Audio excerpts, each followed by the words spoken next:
हरे कृष्ण। हल षष्ठी व्रत भाद्रपद मास के कृष्ण पक्ष की षष्ठी तिथि को रखा जाता है। इस व्रत में सुबह संकल्प लेकर व्रत प्रारंभ किया जाता है और फिर पूरे दिन हल से जोती गई या खेत में उगाई गई चीज़ों को नहीं खाया जाता है। इस व्रत को माताएं अपनी संतान की दीर्घायु और खुशहाली के लिए रखती हैं।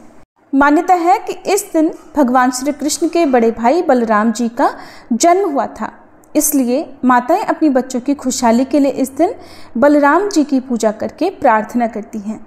इस व्रत को करने वाली माताओं के लिए पूजा में व्रत कथा का पाठ करना या श्रवण करना अनिवार्य होता है, वरना उनकी पूजा पूर्ण नहीं मानी जाती है।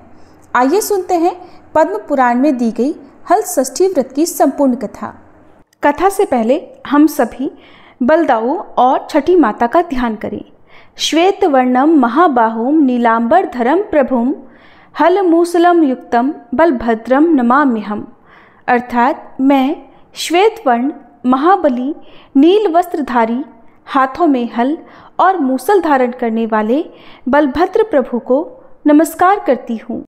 पीतांबरा सुवासनीम पुष्पमाला अलंकारणीम हस्ते लड्डोक दुग्धयुक्ताम षष्ठी देवी नमाम्यहम। अर्थात मैं पीत वस्त्रधारी पुष्पमालाओं से सुशोभित हाथों में लड्डू और दूध धारण करने वाली षष्ठी माता को प्रणाम करती हूँ। हे हलधर बलराम, हे षष्ठी माई, आपकी कृपा से हमारे परिवार में सुख, स्वास्थ्य, बल और संतति का कल्याण हो। जन्म जन्मांतर के पाप मिटे, जीवन में धर्म, सत्य और पराक्रम का वास हो। आपके चरणों में हमारा मन सदा अचल रहे और घर आंगन में अन्न, धन और हर्ष उल्लास की वृद्धि हो। पहली कथा के अनुसार प्राचीन काल में एक ग्वालिन थी। उसका प्रसव काल अत्यंत निकट था। एक ओर वह प्रसव से व्याकुल थी तो दूसरी ओर उसका मन गौरस अर्थात दूध और दही बेचने में लगा हुआ था। उसने सोचा कि यदि प्रसव हो गया तो गौरस यूं ही पड़ा रह जाएगा और खराब हो जाएगा। ये सोचकर उसने दूध दही के घड़े सिर पर रखे और बेचने के लिए चल पड़ी, किंतु कुछ दूर पहुंचने पर ही उसे असहनीय प्रसव पीड़ा शुरू हो गई। तब वह एक झरबेरी की ओट में चली गई और वहां उसने एक बच्चे को जन्म दिया और उस बच्चे को वह वहीं छोड़कर पास के गांव में दूध दही बेचने चली गई। संयोग से उस दिन हल षष्ठी थी। गाय भैंस के मिश्रित दूध को वह केवल भैंस का दूध बताकर गांव वालों को बेच आई। गांव वाले भोले भाले थे, उसकी बातों पर विश्वास कर लिया। उधर जिस झरबेरी के नीचे उसने बच्चों को छोड़ा था, उसके समीप ही खेत में एक किसान हल जोत रहा था।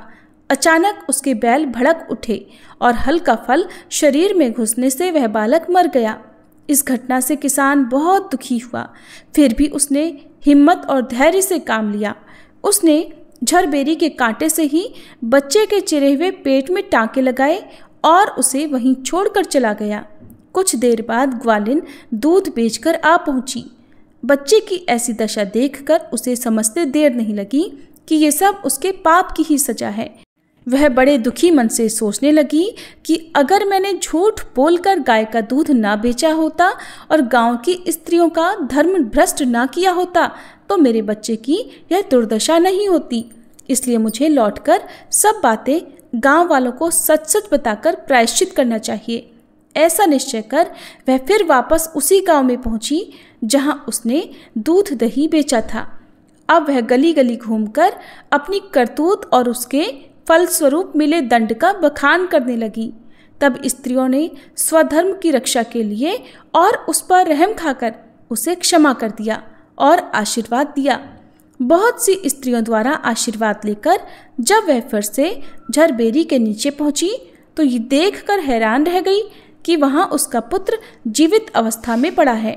तभी उसने स्वार्थ के लिए झूठ बोलने को ब्रह्म हत्या के समान समझा और कभी झूठ न बोलने का प्रण कर लिया। एक समय राजा युधिष्ठिर ने भगवान श्री कृष्ण से कहा, हे मधुसूदन, आपने संसार के कल्याण के लिए ही अवतार धारण किया है। इस समय सुभद्रा और द्रौपदी अपने पुत्रों के मरने से शोकाग्रस्त हैं और अभिमन्यु की पत्नी उत्तरा का गर्भ भी अश्वत्थामा के ब्रह्मास्त्र से खंडित हो गया है। माता पिता को संतान के बिना अत्यंत दुख हो रहा है।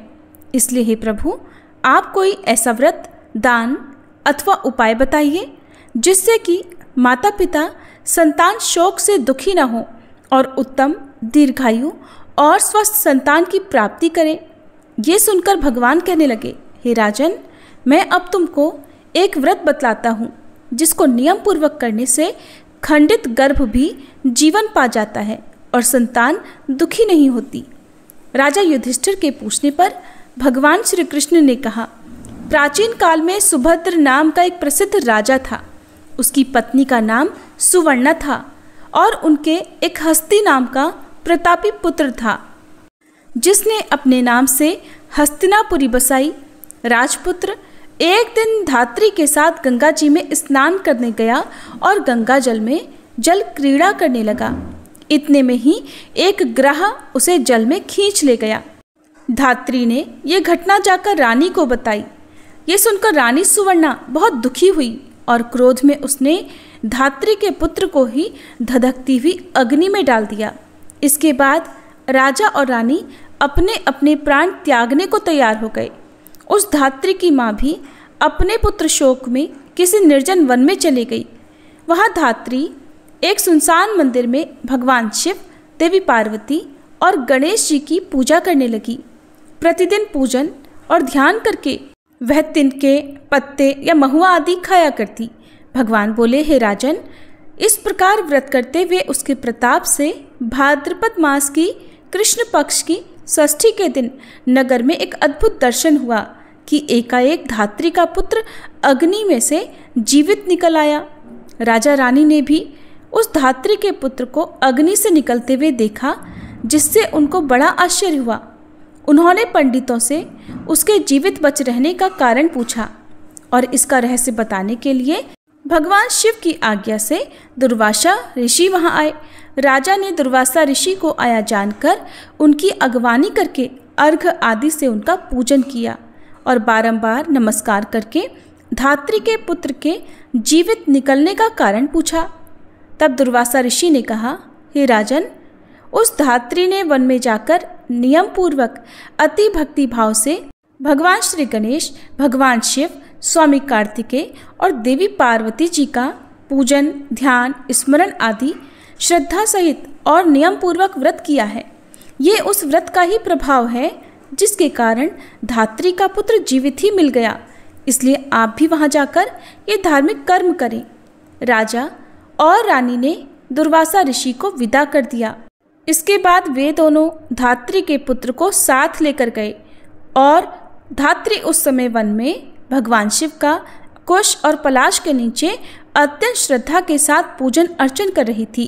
तब राजा ने धात्री को उसके पुत्र से मिला दिया। धात्री ने राजा को इस उत्तम व्रत के महात्म्य का सविस्तार वर्णन कर दिया। उसने कहा, हे राजन, जिस दिन से आपके भय से त्रस्त मैं यहाँ आई, मैंने केवल वायु को ही भोजन करते हुए यहाँ भगवान गणेश, भगवान कार्तिकेय, भगवान शिव और देवी पार्वती जी की पूजा की है। एक दिन आधी रात के समय स्वप्न में भगवान शिव ने मुझे दर्शन दिया और कहा, तेरा पुत्र जीवित हो गया है, क्योंकि तूने हमारा व्रत एवं पूजन बहुत ही श्रद्धा और भक्ति से किया है। यदि तुम्हारी रानी भी उसी व्रत को विधि पूर्वक कर ले तो उसका पुत्र भी जीवित मिल जाएगा और भी उसे बहुत सारे पुत्र प्राप्त होंगे। तब भगवान श्री कृष्ण ने राजा युधिष्ठिर से कहा, हे राजन, भादो के महीने में कृष्ण पक्ष की षष्ठी तिथि को ये उत्तम व्रत करना चाहिए। उस दिन प्रातःकाल स्नान करके क्रोध, लोभ, मोह आदि त्याग कर व्रत को नियम पूर्वक धारण करना चाहिए। जब तक व्रती रहे किसी भी जीव की हिंसा न करे।